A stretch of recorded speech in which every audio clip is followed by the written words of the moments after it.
నమస్కారం. Telangana state public service commission నిర్వహించే వివిధ పోటీ పరీక్షలకు అవసరమైన చారిత్రక అంశాలను నేర్చుకుందాం. ఆధునిక ఆంగ్ల విద్యా వ్యాప్తి 19వ శతాబ్దంలో ప్రారంభమైంది.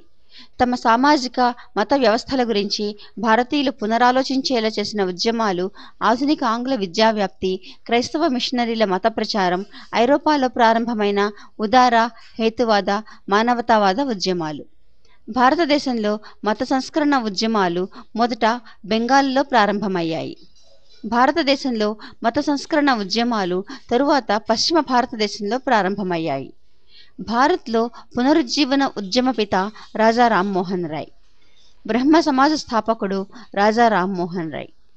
రాజా రామ్మోహన్ రాయ్ 1772వ సంవత్సరంలో బెంగాల్లోని బర్ద్వాన్ జిల్లా రాధానగర్లో జన్మించారు. ఆత్మీయ సభ అనే సంస్థను 1815లో రాజా రామ్మోహన్ రాయ్ స్థాపించారు. ఆత్మీయ సభ ముఖ్య ఉద్దేశం భగవంతుడు ఒక్కడే అన్న సిద్ధాంతాన్ని ప్రచారం చేయటం. బహుభార్యాత్వం, సతీ సహగమనం లాంటి దురాచారాలను ఖండించింది రాజా రామ్మోహన్ రాయ్. సతీ సహగమనం చట్టవిరుద్ధమని ప్రకటించిన గవర్నర్ జనరల్ విలియం బెంటింగ్. సతీ సహగమనం చట్టవిరుద్ధమని ప్రకటించబడిన సంవత్సరం 1829. రెగ్యులేషన్ 17 ద్వారా సతీ సహగమనం చట్టవిరుద్ధమని ప్రకటించబడింది. రామ్మోహన్ రాయ్కు రాజా అనే బిరుదు ఇచ్చింది మొఘల్ చక్రవర్తి. రాజా రామ్మోహన్ రాయ్ 1833 సెప్టెంబర్ 27న బ్రిస్టల్ నగరంలో మృతి చెందారు. రామ్మోహన్ రాయ్ మరణానంతరం బ్రహ్మ సమాజాన్ని నిర్వహించినది మహర్షి ద్వారకానాథ్ ఠాగూర్, పండిట్ రామచంద్ర విద్యా వాగిష్లు. భారతీయ సంస్కృతిపై దాడి చేసినది అలెగ్జాండర్ డఫ్. దేవేంద్రనాథ్ సంగత్ సభను స్థాపించాడు. సంగత్ సభ ప్రధాన ఉద్దేశ్యం ఆధ్యాత్మిక, సామాజిక సమస్యల గురించి చర్చించడం. 1861వ సంవత్సరంలో కేశవ చంద్రసేన్ మిర్రర్ అనే పక్షపత్రికను స్థాపించాడు. దయానంద సరస్వతి 1875 ఏప్రిల్ 10న బొంబాయిలో ఆర్య సమాజాన్ని స్థాపించారు. 1872లో ప్రభుత్వంతో కేశవ చంద్రసేన్ బ్రహ్మ వివాహ చట్టాన్ని తీసుకురావడం ద్వారా బ్రహ్మ సమాజం నిర్వహించే వివాహాలకు చట్టబద్ధత ఏర్పడింది. ఆర్య సమాజ స్థాపకుడు స్వామి దయానంద సరస్వతి. స్వామి దయానంద సరస్వతి అసలు పేరు మూల్ శంకర్. స్వామి దయానంద సరస్వతి 1824లో గుజరాత్లోని మోర్వి సమీపంలో టంకారా అనే ప్రదేశంలో జన్మించారు. బాలబాలికలకు విద్యను అందించడానికి ఆర్య సమాజం దయానంద ఆంగ్లో వేదిక్ DAV పాఠశాలలను స్థాపించింది. ఆర్య సమాజం చేపట్టిన కార్యక్రమాలు గోరక్ష ఉద్యమం, గోరక్షణ కోసం నిధులు సేకరించి గోవులను వధించకుండా అడ్డుకోవడం. హిందూ ముస్లింల మధ్య ఉద్రిక్తతలకు కారణం ఆర్య సమాజం చేపట్టిన కార్యక్రమాలు గోరక్ష ఉద్యమం.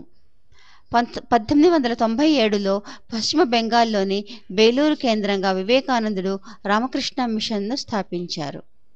రామకృష్ణ పరమహంస అసలు పేరు గదాధర చట్టోపాధ్యాయ. రామకృష్ణ పరమహంస 1836వ సంవత్సరంలో పశ్చిమ బెంగాల్ హుగ్లీ జిల్లాలోని కామర్పుకుర్ అనే గ్రామంలో జన్మించారు. రామకృష్ణుని నినాదం మానవ సేవే మాధవ సేవ.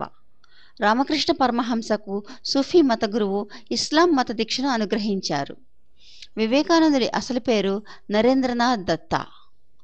వివేకానందుడు కలకత్తాలో 1863 సంవత్సరంలో జన్మించారు.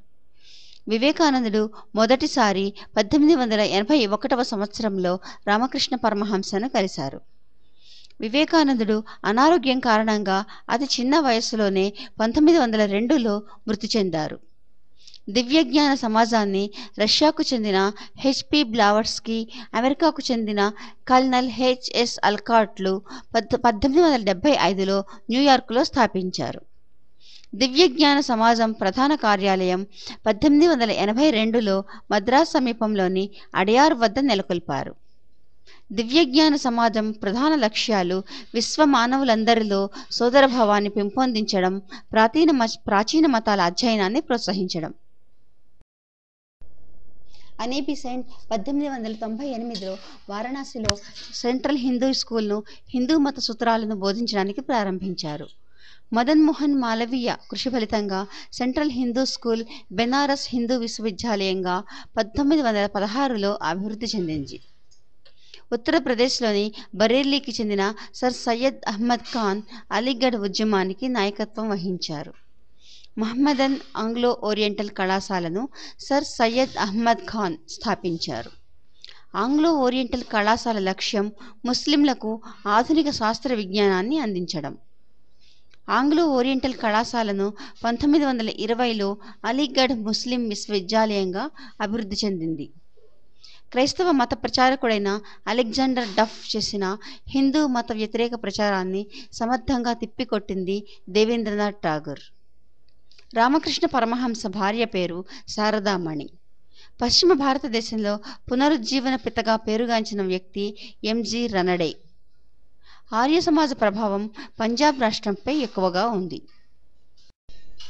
తెలంగాణ రాష్ట్ర పోటీ పరీక్షలకు అవసరమైన మరికొన్ని చారిత్రక అంశాలను మరో భాగంలో తెలుసుకుందాం. ధన్యవాదాలు.